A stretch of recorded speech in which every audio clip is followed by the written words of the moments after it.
দালালদের কথায় নয়, দেশ চলবো নিজের শর্তে। আজকাল কিছু তথাকথিত এক্সপার্ট আর দালালরা মানুষের মগজ ধোলাই করতেছে, চুক্তি করলেই নাকি দেশ বিক্রি হয়ে যায়।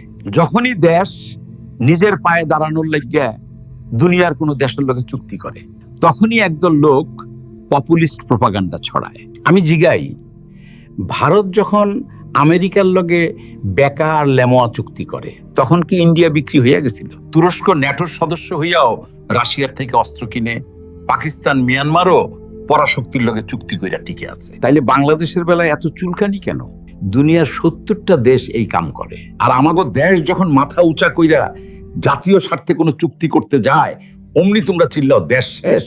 আসল কথা হইল, এই ভণ্ডরা নিজেদের স্বকীয়তা বিদেশি শক্তির কাছে বিক্রি কইরা বসে আছে, আর আমাগো সার্বভৌমত্ব নিয়ে বিভ্রান্তি ছড়ায়। এইটা কার ইশারায়? হয় তোমরা আন্তর্জাতিক রাজনীতির অ আ ক খও বোঝো না, আর নাইলে তোমরা অন্য কোনো দেশের দালাল।